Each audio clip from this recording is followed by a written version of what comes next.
ஓம் அசுதோமா சத்கமய தமசோமா ஜோதிர்கமய மிருத்யுமா அமிர்தம் கமய.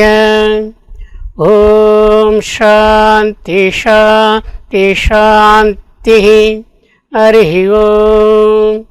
இந்த காணொளியை பார்த்து கொண்டிருக்கும் அனைத்து அன்பர்களின் இதயங்களில் விட்டிருக்கும் அந்த இறைவனுடைய திருவடிகளுக்கு என்னுடைய நமஸ்காரங்கள்.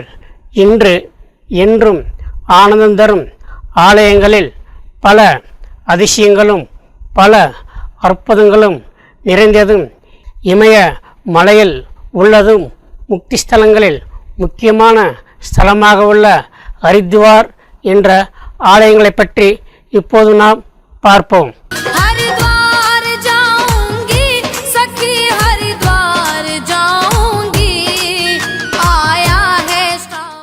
மேற்கொண்ட ஹரித்வாருக்கு மாயாப்பூர், சொர்க்கவாசல், கபில்ஸ்தலம், ஹரித்வார் என்றும் கங்காத்வார் என்றும் பலர் பெருமையாக பேசப்பட்டு வருகின்றன.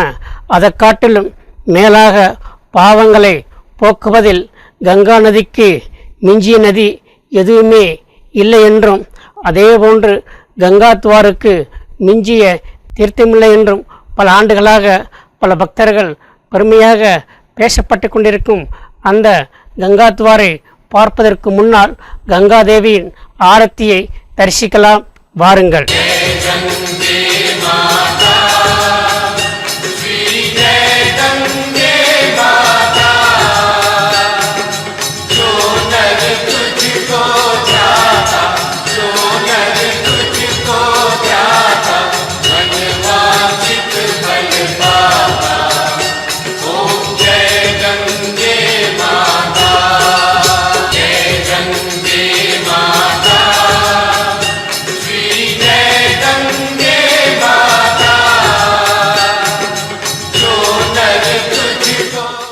மேற்கொண்ட கங்கா ஆரத்தியானது ஹரித்வாரில் மட்டும்தான் காலையிலும் மாலையிலும் 2 வேளைகளில் இங்கு கங்கா பூஜையும் கங்கா ஆரத்தியும் நடந்து கொண்டிருக்கின்றன.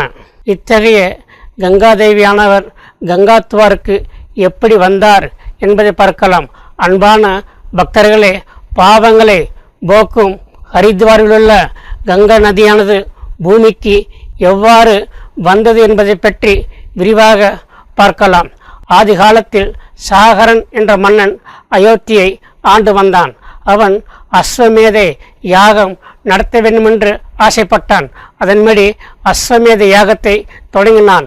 அவ்வாறு நடந்து கொண்டிருக்கிற சமயத்தில் இந்திரனானவன் அஸ்வமேத யாகம் நடந்துவிட்டால் சாகரன் இந்திரலோகத்திற்கு வந்து விடுவானோ என்ற பயத்திலும் இந்திரன் சூழ்ச்சியாலும் தந்திரத்தாலும் அஸ்வமேத யாகத்திற்கு அஸ்திவாரமாக உள்ள அந்த யாக குதிரையை பாதாள லோகத்திற்கு எடுத்து சென்று அங்கு கபிலமுனி ஆசிரமத்தில் அந்த முனிவருக்கு தெரியாமல் அந்த ஆசிரமத்தில் கட்டிவிட்டு வருகின்றான். பின்னர் அஸ்வமேத யாகம் நடந்து கொடுக்கின்ற சாகரன் படை வீரர்கள் யாக குதிரையை காணவில்லை என்று பல மாதங்களாக பல இடங்களில் தேடிக்கொண்டிருக்கிற சமயத்தில் பாதாள லோகத்தில் யாக குதிரை கட்டப்பட்டிருக்கின்ற இந்த செய்தி கேட்கின்றனர். இதனால் சாகரனுடைய குழந்தைகள் 60,000 பேர் பாதாள லோகத்திற்கு செல்கின்றனர். அங்கு கபிலமுனி ஆசிரமத்தில் யாக குதிரை கட்டப்பட்டிருந்தது. அதே சமயத்தில் கபிலமுனி அவர்கள் ஆழ்ந்த தவத்தில் ஈடுபட்டிருந்தார். அவ்வாறு இருக்கின்ற சமயத்தில் சாகரனுடைய படை வீரர்கள் தவறான எண்ணத்தோடு இந்த முனிவர்தான் யாக குதிரையை திருடி வைத்திருப்பார் என்ற எண்ணத்தோடு அவரை தாக்குவதற்கு செல்லுகின்ற சமயத்தில் கபிலமுனி அவர்கள் தவத்திலிருந்து விழித்தவுடன் அவருடைய கண்களிலிருந்து தீப்பிளம்பாகி 60,000 பேரையும் சாம்பலாக ஆக்கிவிடுகின்றது. இந்த செய்தியை கேட்ட சாகரன் அவனுடைய பேரனான அம்சனை குறிப்பிட்டு இந்த செய்தியை சொல்லுகின்றான். அம்சன் சாஸ்திரங்களை படித்தவன், அதே சமயத்தில் பக்தி மார்க்கத்தை பின்பற்றக்கூடியவன். அவன் சில படை வீரர்களை அழைத்து கொண்டு பாதாள லோகத்திற்கு செல்கின்றான். பாதாள லோகத்தில் கபில முனிவரை சந்திக்கின்றான். அவரிடம் சாஷ்டாங்கமாக நமஸ்காரம் செய்து மன்னிப்பும் கேட்டுக்கொள்கின்றான். அதே போன்று அவரிடம் பிரார்த்தனையும் வைக்கின்றான். அவனுடைய பணிவும் பக்தியும் கண்ட கபிலமுனி அவர்கள் அவனுக்கு உபதேசம் செய்கின்றார். இது இந்திரன் சூழ்ச்சியால் நடந்தது, ஒன்றும் கவலைப்படாதே.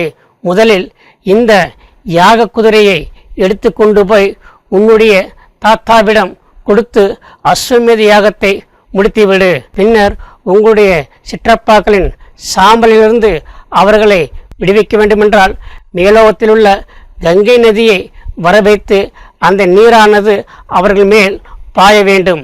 அப்பொழுதுதான் அவர்கள் மோட்சமடைவார்கள் என்று கூறினார்.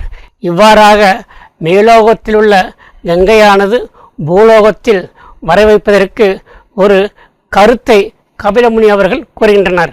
இதன் காரணமாக சாகரன் பல தலைமுறைகள் கங்கையை நோக்கி தவம் இருந்த வண்ணம் இருக்கின்றனர்.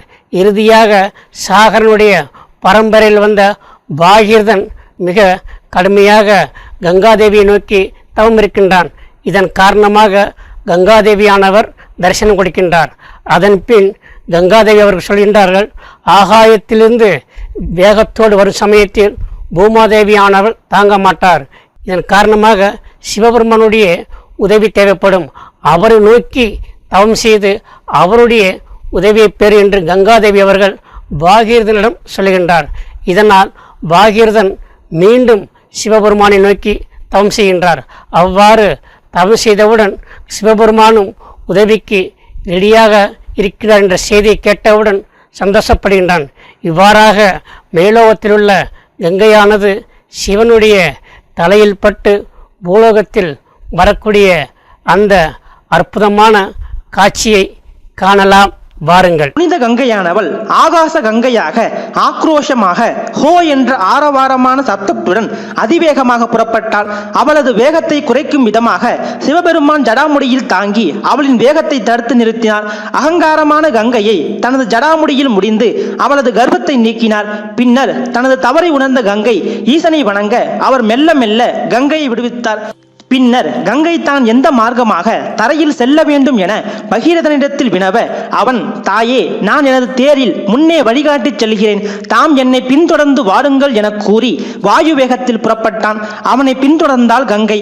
மேற்கொண்ட கங்காதேவியானவர் பூலோகத்தில் வந்து கங்கா துவார் இடத்தை அடைகின்றார்.